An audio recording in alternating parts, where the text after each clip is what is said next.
Okay. All right. Hey guys, I'm Al Washington, and welcome to my Mystical Loves podcast. I am here with author R.J. Clark. We're going to be talking about actually, two of his books from the series Twisted Tales of Familiar Faces. The first one we're going to be reviewing is with the birth of Sweet Haven. And I'm going to go ahead and pass the mic over to RJ. RJ, if you want to go ahead and introduce yourself to everybody. Hey, everybody. I am RJ. I am right now primarily a horror author. I have two entries in the Twisted Tales series. There's a lot of great books in the Twisted Tales series. Definitely check them out. Start with mine, but then check out all the others as well. I also created the Staycation series. There's three books in the series so far. Wink, wink. And definitely check those out too. Each book is a little bit different in tone, but if you kind of like extreme horror, mystery, thriller, definitely right up your alley. So check them out. Absolutely. And thank you, RJ. We'll go ahead and get right into it. So first off, I'm reading the Sweet Haven Twisted Tales of Familiar Faces. I do love the beginning. You automatically draw the readers in. You're giving like a shadow of the villain per se. So I definitely love the tone for it. And I you just started with the action, which I love. Not giving too much away. So what made you do your own twisted version of Popeye?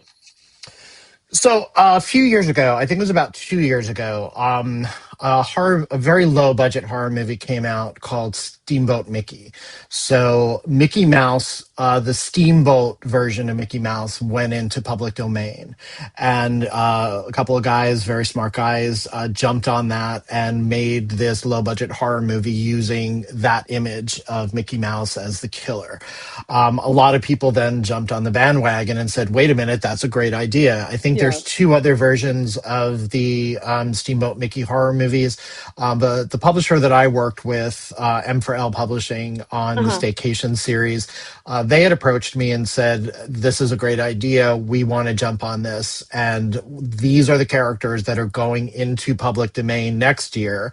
And do you want to pick one of them and write a horror version of these characters? So I immediately went to Popeye. I immediately saw the possibilities to do something Lovecraftian because Popeye's set in a seaside town. Sweethaven is Popeye's hometown. Right. So I immediately felt drawn to that and I felt the story, and it was an easy pick for me. It wrote itself very quickly. So my publisher really had some good foresight to develop this series, and now we're in our volume two of the series. My Dracula version just came out, as you know.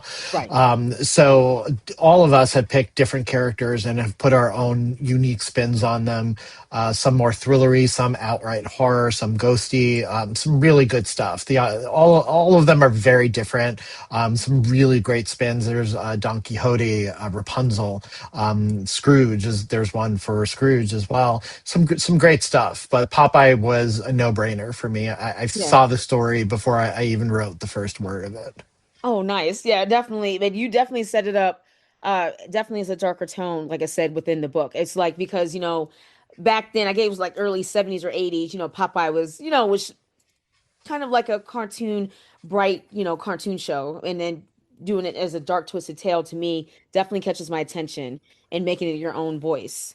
So, but speaking of which, RJ, because you mentioned the Steamboat, also I think it's on Amazon Prime, they had a couple of slasher horror movies, Popeye's Revenge and Popeye the Slayer Man. I wanted to get your thoughts on that and see, have you seen any of them yet? Did you like them? Hell yes or hell no? Me, I saw the trailers. But I shouldn't be talking though, because my first supernatural horror novella is going to be based on a dark twisted version of the Three Little Pigs, and I know that. Nice. Oh, thank. All right, Jay. I know it's coming, RJ. I I know. love that. Thank you. Yes, I'm good. I'll keep you in the loop. Yes, it's Definitely. coming. Yes, everybody, it's coming. Yes. So I'm scared as hell, but I definitely trying to flesh it out to write it. But I'm getting to where with the Popeyes is that I saw the trailers for the movies yet, and I'm not trying to bash anybody's, like I said, vision or anything. It's just that it's not catching my attention yet. Because to me, the story concept has to be there. Just like when I'm reading your book, that your concept grabbed me. How you did your version, I think, was great. So I wanted to get your intake. What do you think of the? Did you see any of those two movies yet? I did actually, yeah. I saw the trailers when the trailers dropped, and Okay. final draft of Sweethaven was already into the publisher. So my story was locked. It was done. I could make no changes to it. And I saw the trailers and for both of them. And my immediate reaction was, I have nothing to worry about. You're so funny. My story is so different from what they're doing. Right, Number one, and just number two, story wasn't really first and foremost on their minds. Clearly, right, the stories were very Steamboat Mickey. They were very basic. You know, Popeye's a killer. It's exactly what you would expect. right, For lack of a better way to say it. There were no surprises in the right, trailer. You say horror version Popeye, watch the trailer. That's exactly what you get. right, Not to kind of pat myself on the back, but I wanted to do something a little bit different. He's horrific in my story, but right. he's not necessarily the outright killer that Steamboat Mickey was, or that the Popeye Yeah. Slayer was in those movies. I kind of played with that a little bit more, and I think it makes it a little more interesting. Absolutely, and I agree too. It's just that again, I'm not like I said here to bash anybody. Like I said, because I'm again doing a remake, and you also did a remake of a popular, like I said, story. But to me, story is very important. Like you said, anybody can take an idea and just, I mean, I can do a Popeye, but again, the story needs to come out. If I don't like the story, it's just I'm simply not going to be working on it, or I'll put it to the side. So it's kind of like, do you remember, for instance, when I was younger, like the Jason movies? Okay, the first one was good with the mom being the killer.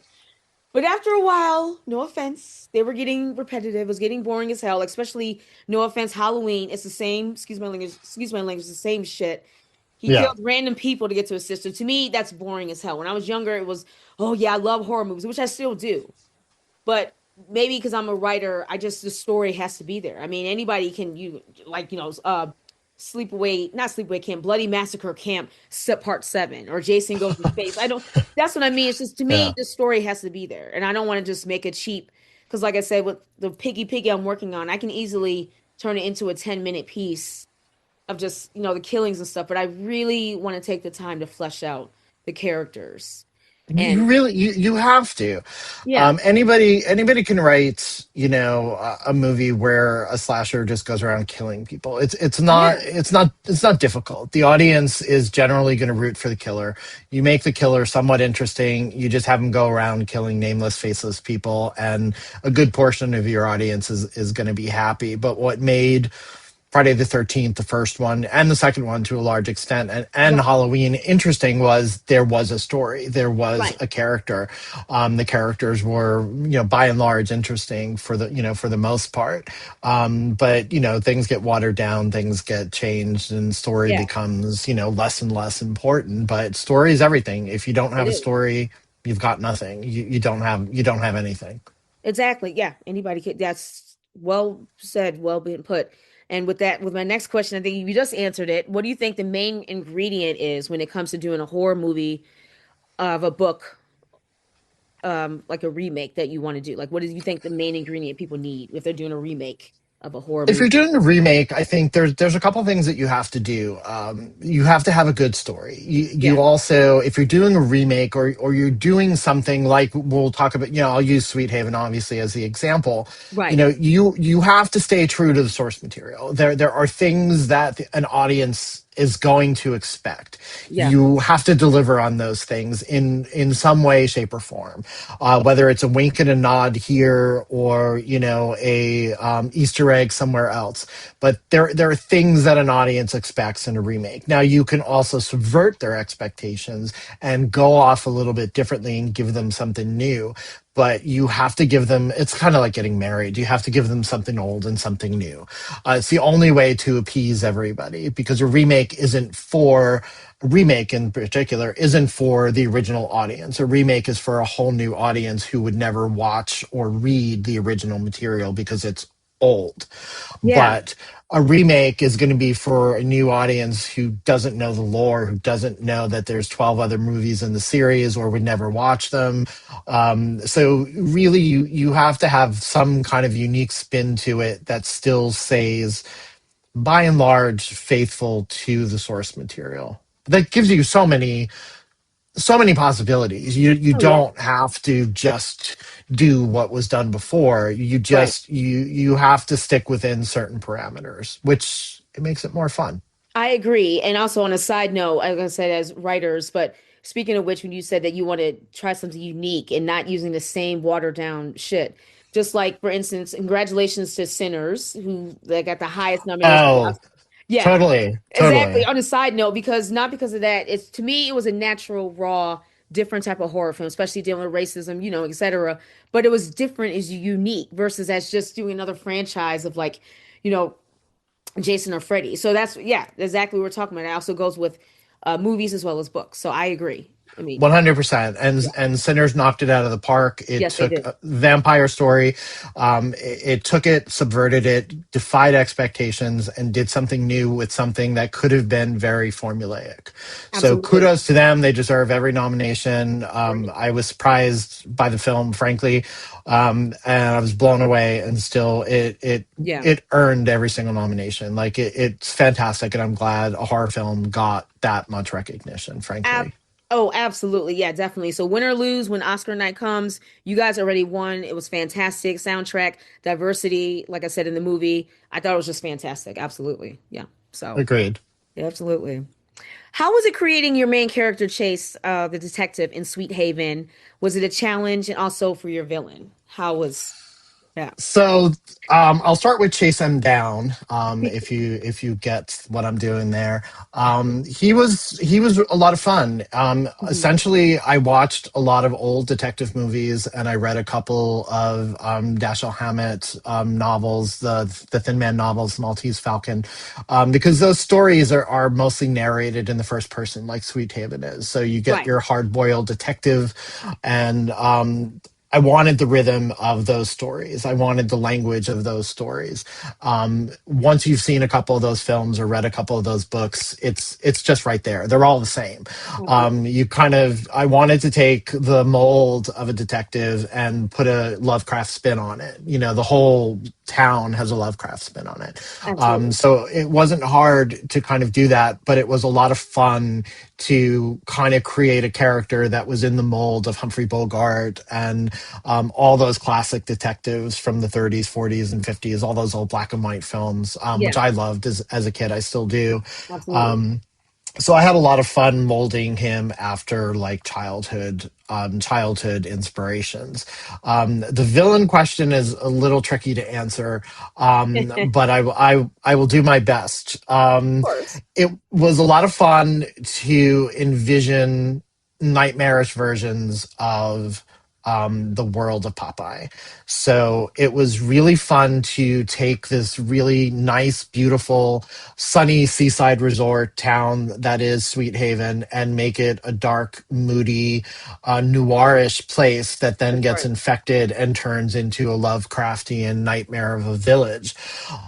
So it was great, and my creativity just flew all into the pages because I had no limits on what I could do once you introduce Lovecraft. That's right. So with with the villain, um, talk about subverting expectations. I feel I did that. I Yes, feel I was true to the lore of Popeye, true to Popeye's villains, Popeye's nemesises throughout the series, throughout the comics. And I feel I delivered something that was very faithful and yet very unique in its spin on those characters. absolutely. You did it vividly, especially like I keep saying in the beginning. Can't stress that enough. Literally grabbing the reader's attention, and you definitely well deserved. Definitely did that because it definitely caught my attention. Because I was like I said, looking on Amazon. Um, because I think the not I think the Twisted Tales of Familiar Faces came on my Kindle when I was charging it, and they put advertisings on it, like for certain books or whatever, perfume, jewelry, whatever. But then the series came up. It's like, okay, wow, this seems okay. Let me check it out and started reading them, the synopsis, and yeah, that's how it came. I was like, this is love it. And that's why I reached out to RJ. I was like, okay, Awesome, had to awesome. say it. Glad you found me. Glad you found me. Absolutely, yes, you're very welcome. Thank you. So not going too much into detail, was there a scene or difficult chapter that was hard to flesh out? You don't, like I said, without going too much into detail. Yeah, without giving too many spoilers, I mean, I've already alluded to the fact the story is really this horror mystery. Hmm. So crafting a mystery was new to me, even though I love detective stories. Right. I've never written one before. So it was hard for me to keep track of the clues and knowing myself where everything was leading, what was a red herring, what wasn't a red herring, keeping all of that straight until the actual unmasking of the villain. That's So right. that entire sequence where you get the villain doing the summation and the detective unmasking the villain, that was challenging because I really had to keep the evidence straight. It had to make sense. It Yeah. had to be something that the reader could follow along with and play detective. Like I didn't want a detective story that you get to the reveal and the reader had no chance of figuring out who the villain was. I wanted the reader to then go, "Oh my god, duh! Of course that's who the villain is." It all makes sense now, and that took a lot of tweaking. I wanted to make sure there were enough clues that everybody could play along and that the unmasking was both a surprise and if you had been paying attention Right. it was rewarding, so it Absolutely. had to pay off on two levels and hopefully it did for people. Good. Okay. Absolutely. Okay. Definitely hear that. Get that. So the new year starting, well, we're going into February, might as well. Anyway, but the new year started. Your Twisted Tales of Familiar Faces, your newest book in the series, Dracula. So definitely congratulations for that.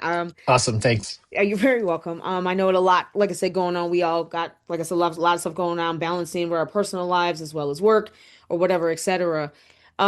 How did you feel about like doing it? How do you feel on Dracula? How do you feel? I know you said you're ready to reset as well as I and others as well. How do you feel?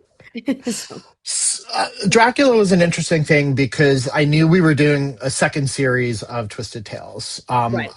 I knew that months before any characters were even presented to us writers from the first go round. Um, I saw the list and I had a really hard time picking a character. Like with Popeye, it was so easy. I saw Popeye, I saw Lovecraft, I saw this Right. horrific version of his town, and then Right. it all fell into place. It was like murder mystery, noir, detective. It all just was like lightning in a bottle for me. This list was a lot harder. There were characters that I liked, and there were Hmm. characters I thought could make a really interesting horror spin, Uh-huh. but nothing called out to me. There was nothing that I was like, bam, got it, boom. This is what I want to do. The only one on the list I kept going back to was Dracula, and Dracula was my first introduction to horror as a kid. Bela Lugosi, my Dracula growing up. So I really had to think about could I do something with Dracula that hasn't been done before, Right. and I had to walk away for a couple days and say what can I do with this? My favorite character from literature, the character that got me into horror in the first place. What could I possibly bring to the Dracula table? Right. It took a couple days, a couple of really bad ideas, and then lightning in a bottle struck again, and I think I came up with something. Definitely, I came up with something that's never been done before. It's a version of Dracula nobody's ever done before. Well, all right. Um, Okay. so I think it's unique in taking a character everybody knows that's no pun intended. It's been done to death, Right. literally been done to death. Every version of Dracula you can think of has been done, except for what I did with the character, which I Right. think it's unique. I think it's fun. It's very timely. For lack of a, I hate saying that, but it is very timely. And that's what attracted me to the idea. I was like, I can do this, and I can make a lot of statements about all of this that we're experiencing, that we're living in this whole tech driven society. That's right. And it just was really easy. Once that clicked, it was really easy.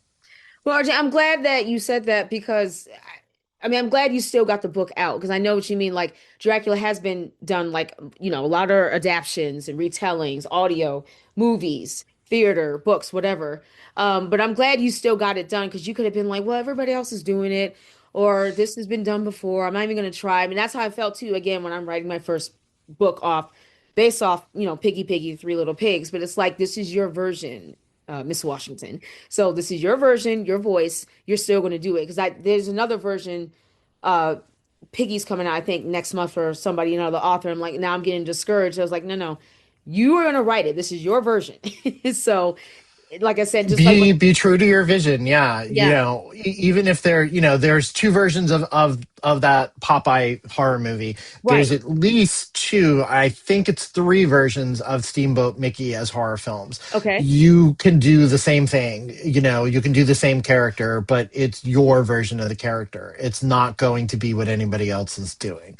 So Right. definitely go ahead, do it. It's your voice, it's your imagination, it's your story. Nobody else has what you have to That's do right. it.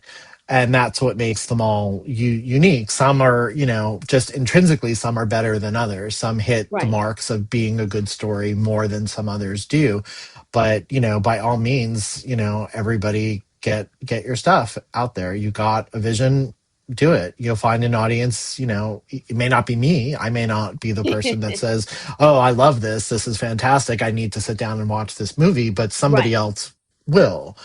Right. Not every piece is for every reader or every moviegoer, but Right. I'm all for people getting their visions out there, whether they're for me or not. There's definitely things that are not for me. Sinners was for me. So, Absolutely. Same here. you know, there's definitely other things that I would clearly say I'm not the target audience for this product.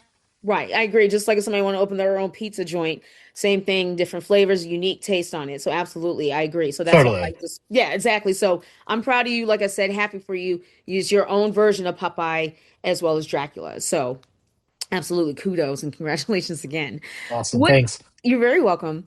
What inspired you ultimately to become a writer? Did something or someone lit a fire under your ass that let you bring out your passion? um it's a weird thing. I feel like if you talk to enough horror writers, there's certain things that we all have in common. And I don't just write horror, but horror is my first love. Right. I'll do the short version of the story, but I feel it's in your DNA. I feel horror is something that you're wired for, kind of like science fiction. Like Hmm. you're just born with this innate thing to seek it out. Like I said, I was really young when I discovered the Universal monsters, and Dracula was my guy. My Right. mother bought me, I still have the Dracula one. Unfortunately, I don't have the Frankenstein one. But she bought me these children's versions of the novels. So they were these illustrated, abridged versions written for kids of Dracula and of Frankenstein. My copy of that book is so worn from reading it Oh, so many times. The illustrations scared me to death as a kid, but yet I loved looking at them. right. Um, Totally just really got me into horror. As far as taking that next step to thinking I could write horror, there's a guy out there you may have heard of. His name is Stephen King. Oh, who is that? Who the hell is Who that? is that guy? I know, right? Look Right. him up. Take a look. He's written a few books. You might have read a couple of them. My grandparents on their bookshelf, and it was a small bookshelf. They had a copy of the unabridged version of The Stand, Right. and it was a wild cover that had the two penguin-looking guys, kind of with swords, and on the back, the author photo for King, he just looked like a wild man. Like he had the full beard, he had the Yeah. crazy eyes in the photo. This was like his 1970s author photo, and the book was beyond me. I was a kid. There was no way I was going to read The Stand, but the book, just the physical book, the Yeah. size of the book, the cover, the title, the crazy author photo. I just looked at the book and said, "That's what I want to do. That's Well, all right. exactly what I want to do." Well, all I right. started writing terrible stories, sequels to everything that I love: Dracula Part Two, The Wolfman Part Two, Friday the 13th Part Three. I actually, as a kid, made a Super 8 film of. I called it the first Friday the 13th on Halloween, where Jason and Michael Myers meet. Oh, years before they did Freddy versus Jason. We're talking 20 years at least before they did that. So I was ahead of my time at least. But um, for a long time, as I got older, I didn't feel I could offer anything to horror that hadn't already been done. okay. So I didn't think of horror as something I really wanted to do. I loved it, but I didn't want to do it. Right. I wrote I think two other general fiction novels before I sat down and wrote a horror novel. Um, I had a literary agent at the time, and they were shopping around my debut novel. And I asked, "What do you want me to do next?" And his response was basically, forgive my French, write the most fucked up horror novel you could write, and that was Staycation. That was the first horror book I had published by M4L, and after that, it just kind of clicked. I finished out Right. the trilogy. I did Sweethaven. I did Dracula. So now I've kind of got this horror brand that I never expected, and I love it. I still have my love of horror, but for Absolutely. me, I have to have a story. I have to have a unique story. I have to have something to say that hasn't been said before. Absolutely, RJ. Yeah, well put. Definitely well said. Absolutely. Yeah. So on a real quick with Frankenstein, I wasn't a big fan of it because to me it was like, okay, somebody's just walking slowly with a slow ass walk, just walking, put his hands up in the air, whoop de damn do. But as I looked at some of the older movies in the 30s and looked at one of the books, it really kept my interest. It's like, oh, this man is 7 or 8 foot tall man. So it definitely the way she wrote the story definitely caught my interest. So like I said, just how I portrayed it. But first I was like, no, hell no, it looked boring, blah, blah, blah. But I took the time to say, you know what, let me rehash it again. So, but it caught my attention, especially with the elements and everything for it. But, well said. Well, RJ, I do definitely want to thank you for taking the time to come on with me in my loft to talk about your latest books. Do you Awesome. want to let everybody know where they can find you and everything? So essentially, my website is rjclarkwriter.com. Pretty much, I update it regularly. There's a blog and there's a newsletter. So subscribe. You get some really cool members only stuff if you subscribe. And pretty much, TikTok is my main social, and it's RJ Clark Writer on there too. If you search that in, I will definitely come up. I am on Instagram, but I've kind of abandoned posting on there. RJ Clark Writer on there as well. I'm trying to get back into the flow of social media again. It's hard when you're writing to go Yes. out and make content when you're making content for hours at the computer. So now that I've kind of taken a step back and I'm taking a breath after Dracula, I'm going to be more active on social and my website again. But pretty much anywhere you search RJ Clark Writer, if I'm on the platform, it'll come up. Okay, definitely. We definitely do appreciate it, guys. Definitely please check out his latest books, The Twisted Tales of Familiar Faces, The Sweet Haven, the Popeye, his own version, as well as his new book, Dracula with the series. So definitely thank you again. And thank you guys for joining in, and I will see you guys next time.